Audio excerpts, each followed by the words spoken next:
If you're a social worker or somebody who works with families, every now and then stop, take a step back, and look at your work from the outside looking in, because that's how families see you. If you like what you see and you like your work, keep doing it. But if you don't like how your work looks from the outside looking in, don't worry, you got plenty of time to modify, change, and get better. It's up to you to make sure that your work reflects the needs of the people that you're serving.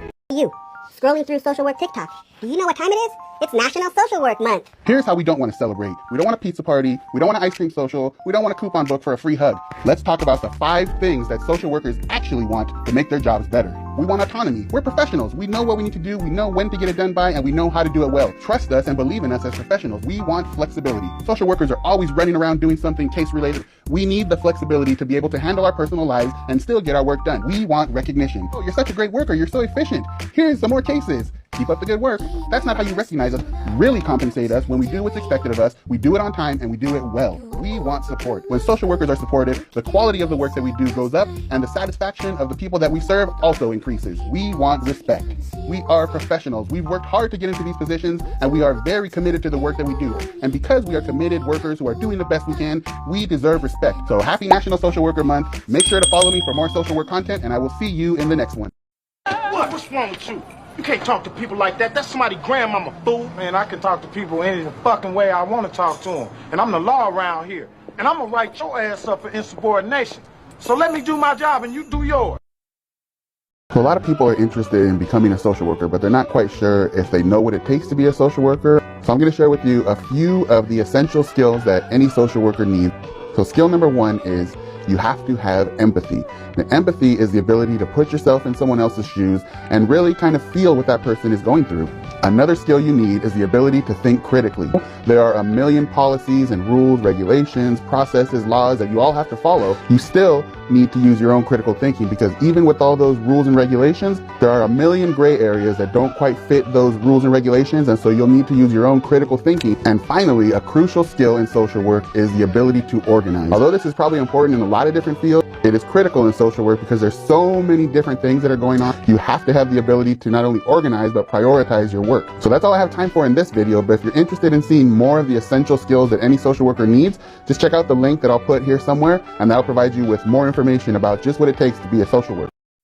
And so I would just like to say to you and to everyone here, gracias para vivir en la casa, en las escuelas, en el azul marcada. Just don't enjoy it. It's not an enjoyable experience for me, and I don't like any of you. I'm telling you, if you want to survive social work, this is what you're going to need to do. You accepted this job to work 40 hours a week, 8 hours a day. I get it. This is social work. There are crises. There are urgent matters to handle sometimes. No doubt. However, that does not mean that you have to push your entire life to the side in order to deal with your work. You matter too. So make sure you learn how to say no when it's appropriate and bring some balance to your workflow. It's not always an emergency, and more importantly, it's not always your emergency.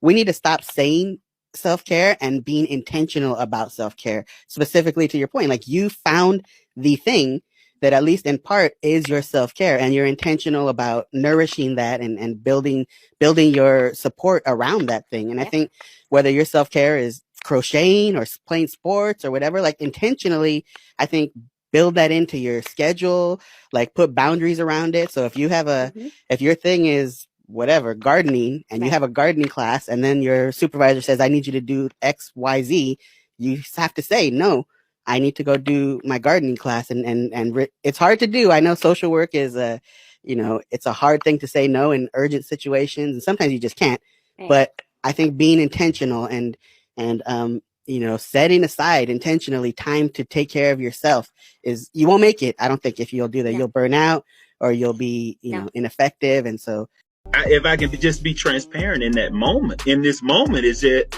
I can remember sitting in meetings having to explain culture to people with MSWs and other advanced degrees. And I'm thinking, y'all didn't talk about none of this stuff, like I shouldn't have to be explaining culture to you. And that became frustrating because that's 90% of the referrals. Most of it referred to something that would happen within our culture. That yes, it may look like and sound like abuse, but it's culture.